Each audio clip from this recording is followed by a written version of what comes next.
Assalamualaikum warahmatullahi wabarakatuh dan salam sejahtera. Apa khabar semua? Harap semua sihat. Okey, jom belajar sains bersama saya hari ini akan membincangkan tajuk bakteria dan juga virus. Anda dah bersedia? Okey, kalau dah bersedia, buka buku teks muka surat 12 dan 13. Itu untuk tajuk bakteria. So, dalam tajuk ni, kita akan lihat 7 ciri bakteria. Awak boleh tengok satu persatu setiap ciri yang ditunjukkan dalam buku teks tersebut. Okey, untuk anda yang tersayang, cikgu dah buat sedikit ringkasan untuk ciri-ciri bakteria ni. Jom kita tengok sama-sama. Okey, ni ringkasannya. So, dari segi sains, bakteria ni adalah mikroorganisme unisel. Ingat lagi unisel? Unisel maksudnya satu sel. So, bakteria ni badan dia tu hanya terbina daripada satu sel. Dan ukuran dia sangat kecil iaitu 0.2 hingga 10 mikrometer. Okey, kecil lagi daripada alga dan protozoa yang kita belajar minggu lepas. Okey, dari segi bentuk pula, bakteria ni dia boleh dibahagikan kepada 4 bentuk iaitu sfera, pilin, rod dan koma. Yang ni saya akan tunjuk untuk lebih jelas dalam slide seterusnya. Okey, bakteria juga ada struktur asas dia yang terbina daripada dinding sel. Yang ni saya akan tunjuk pada slide seterusnya juga. Okay, ciri seterusnya ialah pemakanan dia ataupun nutrisi. Dari segi pemakanan, bakteria ni kita boleh kelaskan kepada 3 kumpulan. Ada bakteria yang kita panggil bakteria tu saprofit. Saprofit ni maksudnya dia dapatkan nutrien daripada organisma yang dah mati. Yang ni penting. Biasanya bakteria ni dia mengurai organisma yang dah mati. So, itu bakteria saprofit. Okey, kumpulan kedua, kita panggil dia parasit. Parasit ni, silakan parasit tu maksudnya numpang orang. So, parasit ni, dia mendapatkan nutrien dia daripada perumah. So, perumah tu masih hidup. Yang ni bahaya. Dia boleh menyebabkan perumah tu sakit. Dan yang kumpulan yang ketiga ialah kumpulan yang menjalankan proses fotosintesis. Yang ni dia buat makanan sendiri. Okey, dari segi ciri habitat dia pula, bakteria ni dia boleh dijumpai di mana-mana. Di udara, di air, di tanah. Banyak tempat dia boleh hidup. Okey, seterusnya ciri pembiakan. Macam alga dan protozoa juga, bakteria ni dia boleh membiak secara aseks iaitu belahan dua dan juga secara seks iaitu melalui proses konjugasi. Okey, satu yang penting pasal bakteria ni dia ada satu ciri istimewa. Ciri dia boleh membentuk endospora. Apa benda endospora? Endospora ni ialah spora yang terbentuk dalam sel bakteria. Yang orang kaji ni kenapa? Kerana endospora ni dia ada perlindungan yang kuat. Dia kalau kita nak matikan dia, kena suhu yang tinggi. Lebih daripada 121 darjah Celsius, barulah endospora tu boleh hapus. Boleh musnah. So, kalau kita tengok seterusnya. Yang ni, kita tengok secara 3D. Okey, bentuk-bentuk bakteria tadi, saya kata ada 4. Yang ni, pertama ni ialah bentuk koma. Koma ataupun kita panggil Vibrio. So, kalau bakteria tu nama dia Vibrio. Contoh Vibrio cholera. Vibrio ni maksudnya bakteria tu bentuk dia adalah koma. Okey, yang ni pula bentuk kedua sfera. Sfera ni bulat macam ni, sfera.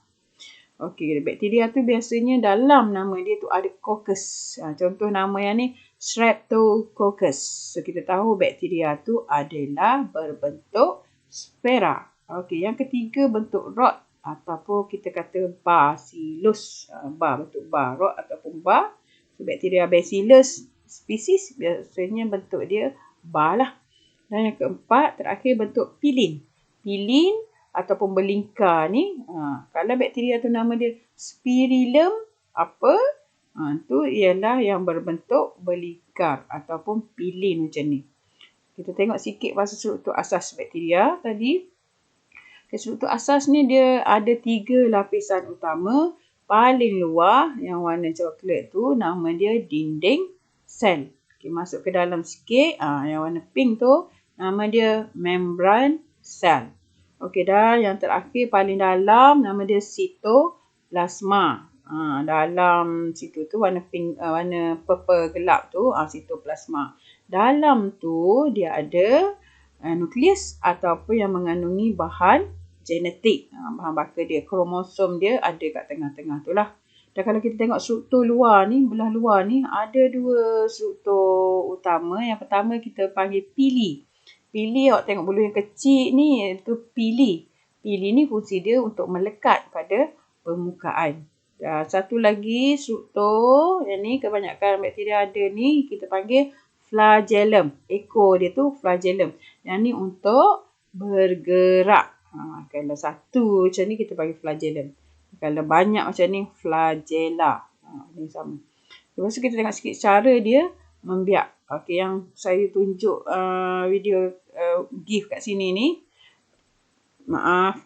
Okey, dia membiak secara belahan. Ada 2. Awak tengok dari tadi.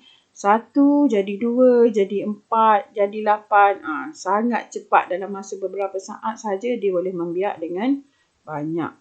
So, itu saja untuk bakteria. Kita pergi ke tajuk seterusnya iaitu virus. Masih bersama saya ke? Okey, untuk virus ni belet buku muka surat seterusnya 14 dan 15.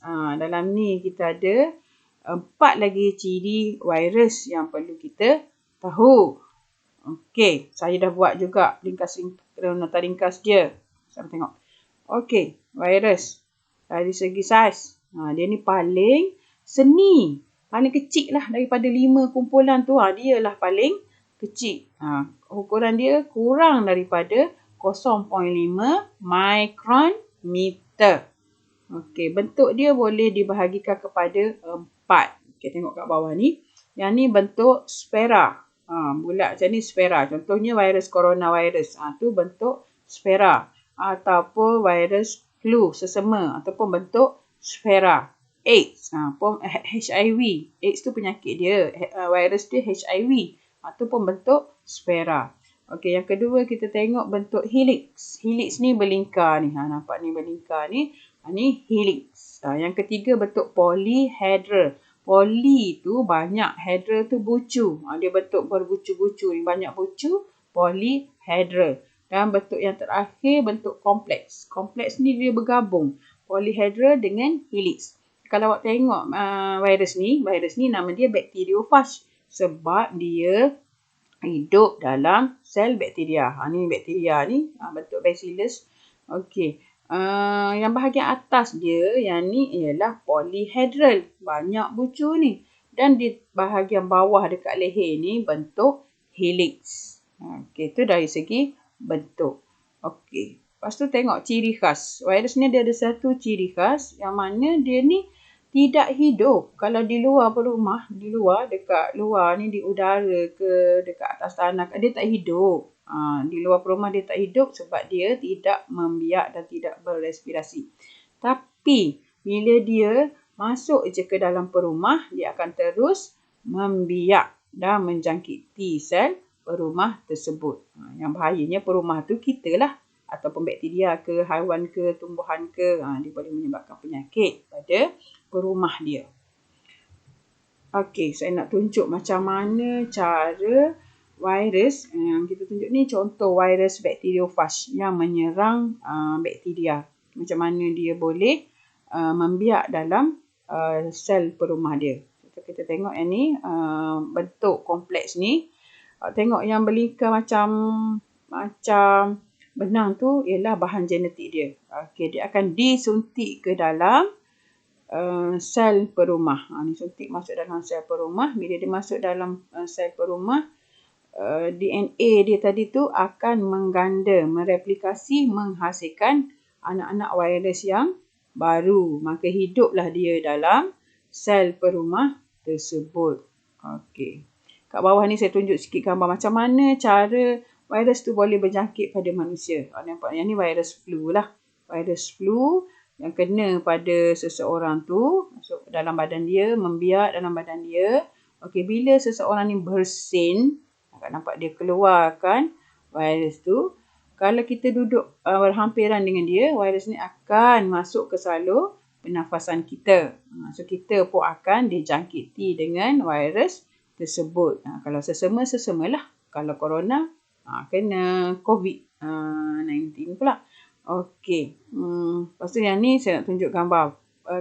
Ni adalah virus sesama. Kalau kita boleh tengok dengan mata kasar, tak nak. Kita takut dengan virus ni. Tapi virus hanya dapat dilihat dengan menggunakan mikroskop elektron. Segambar mikroskop elektron tu boleh tengok dalam buku teks. Ni gambar dia dalam buku teks, muka surat 14. Ni mikroskop elektron yang digunakan untuk melihat virus. Okey, ada apa-apa soalan? Boleh PM saya ataupun boleh tulis dekat komen di bawah kat komen kat bawah lah. Okey, saya rasa itu sahaja untuk tajuk hari ini, iaitu bakteria dan virus. Bakteria dan virus ni adalah kumpulan terakhir yang kita belajar untuk kelas mikroorganisma. Ingat lagi 5 kelas tu? Okey, 5 kelas dimulai dengan fungi ataupun kulat, alga, protozoa, bakteria, virus. Paling kecil ialah virus, paling besar ialah kulat ataupun fungi. Okey, saya rasa sekian sahaja untuk tajuk kali ini. Semoga mendapat penjelasan yang jelas. Itu sahajalah untuk hari ini. Sekian, terima kasih.